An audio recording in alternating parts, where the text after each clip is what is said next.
Who's the most intriguing Eagle to watch this preseason and 2023 season? Who would be the most intriguing player to you to go through this journey this year?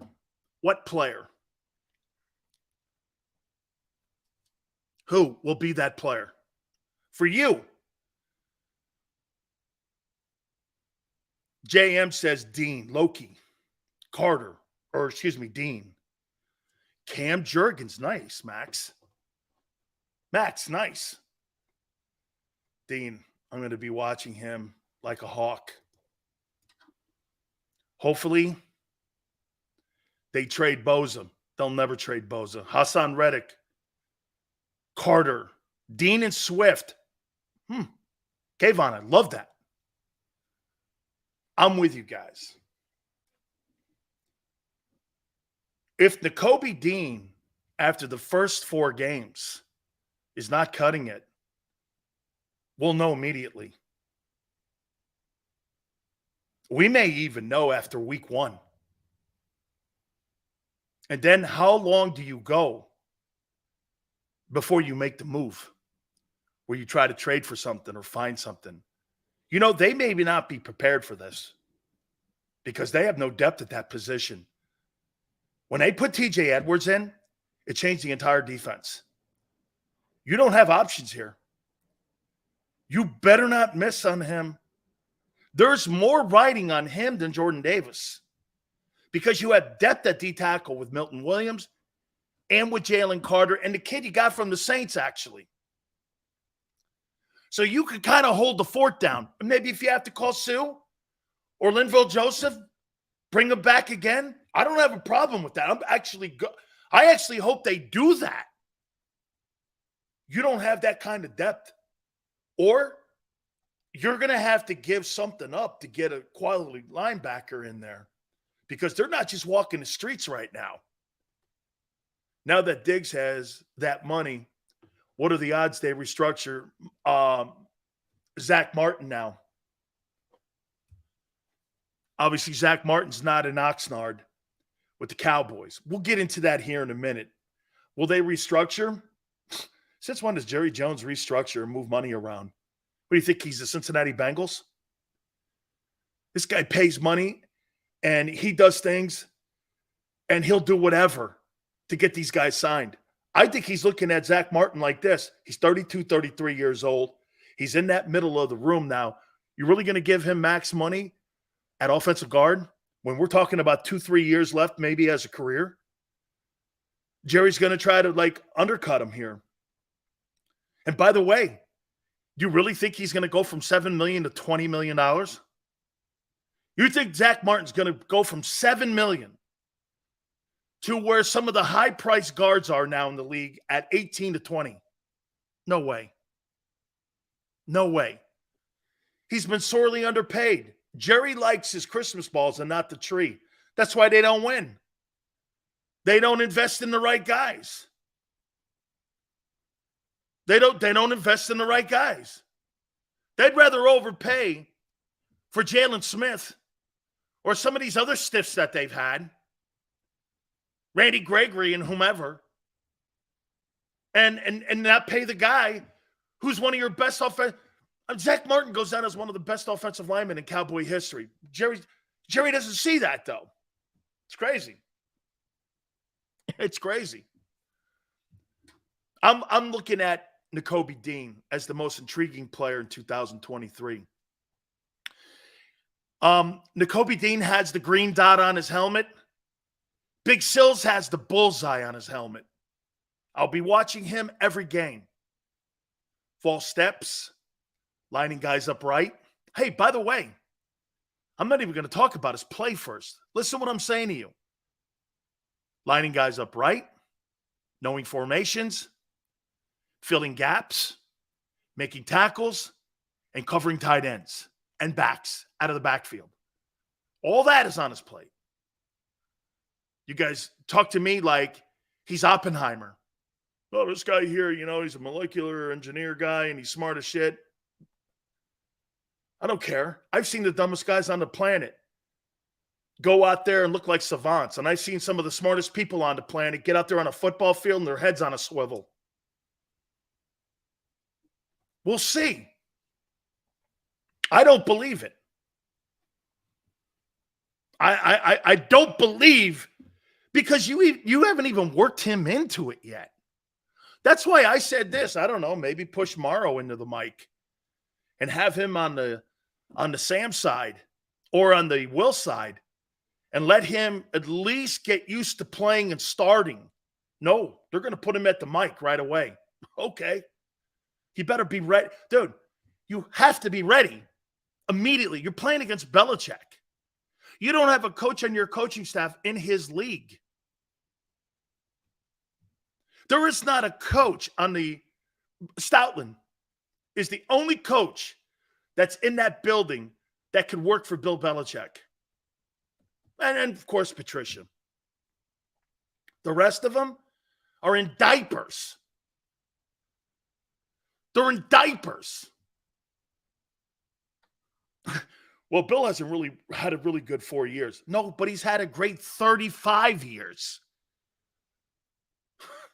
It's crazy.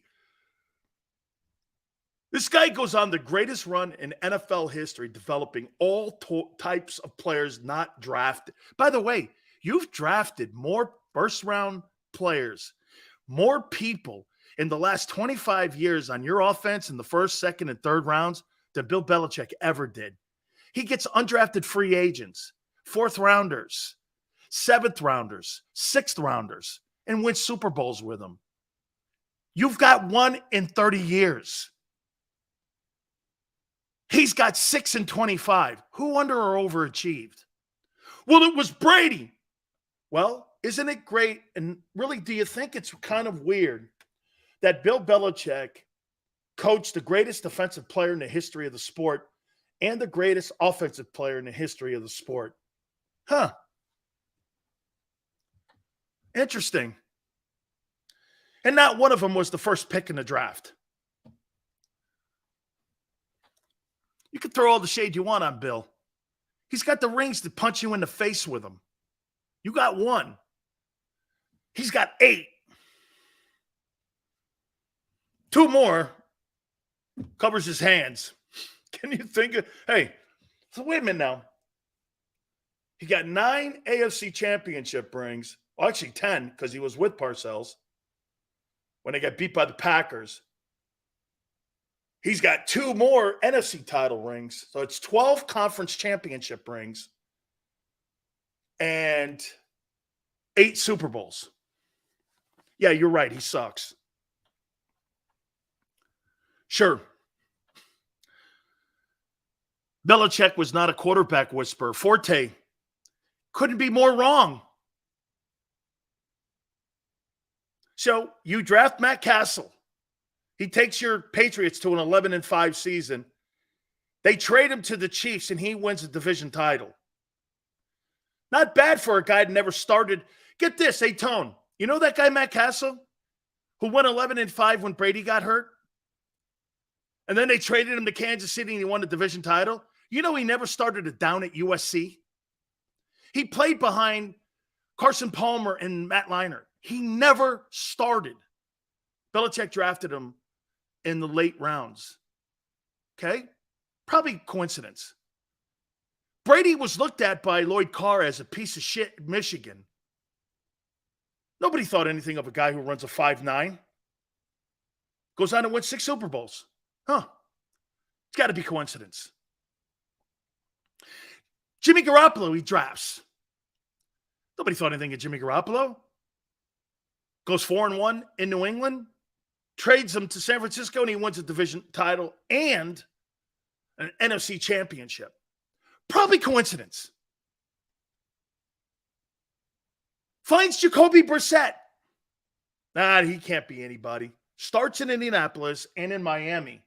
And will probably start in Washington. This is all coincidence. Not one of those guys were drafted in the first round. You're right. He doesn't know anything about quarterbacks.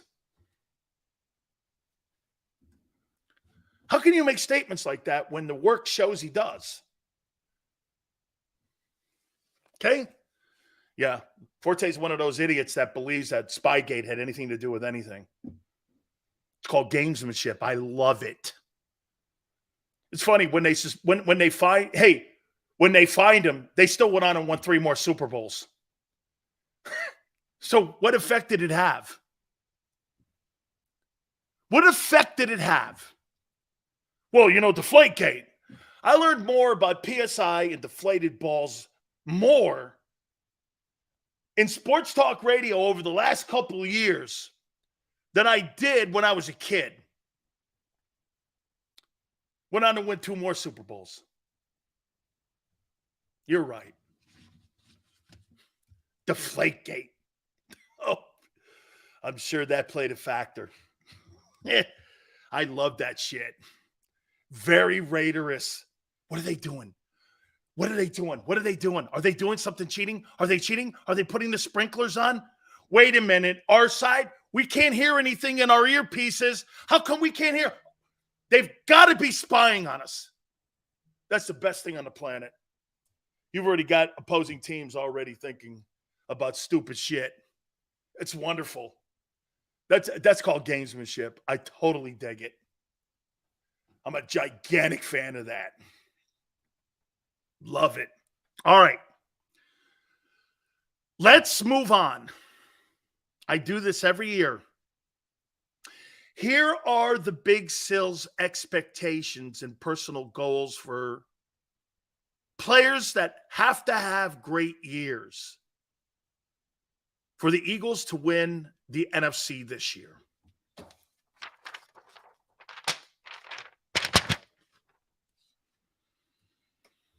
We should start it with Jalen.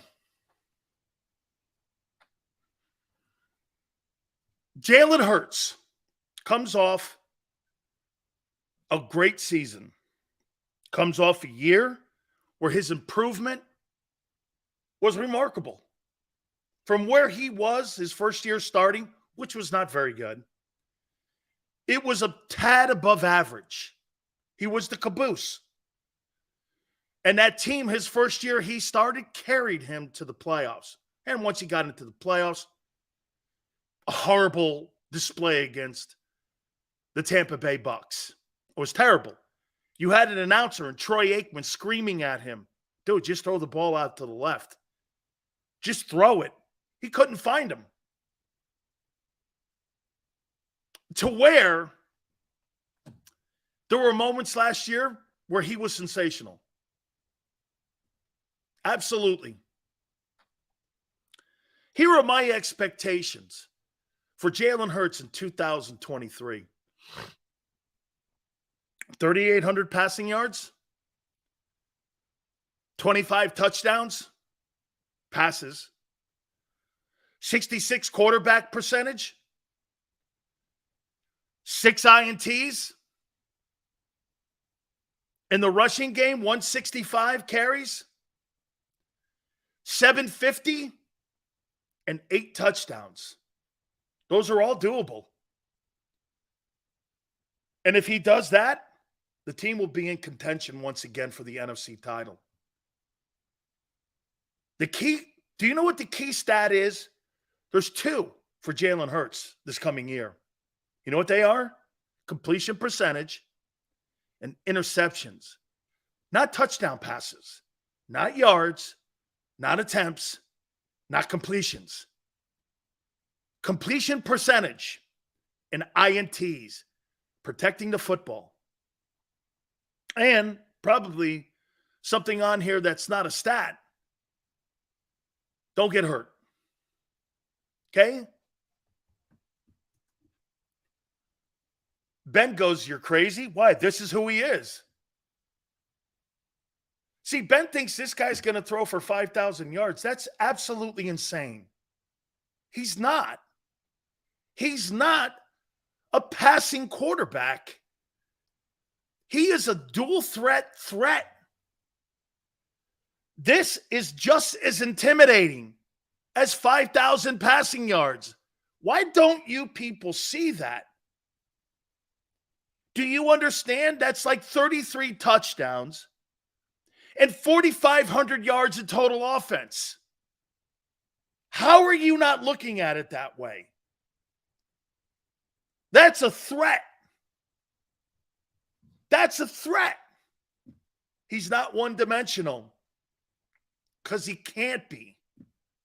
Jalen Hurts is never going to win in this league just as this pure drop back guy. You understand that, right? I don't know why some of you have a problem swallowing that. He's not that guy. That's okay. He is just as much a threat with those numbers as Patrick Mahomes is with 5,000 passing yards and 40 touchdowns. Okay? Name goes, I hate Jalen. I hate no one. I don't give a shit about that. I don't hate anybody. I don't know him. Oh, you're one of those guys that go on the internet, huh, dude?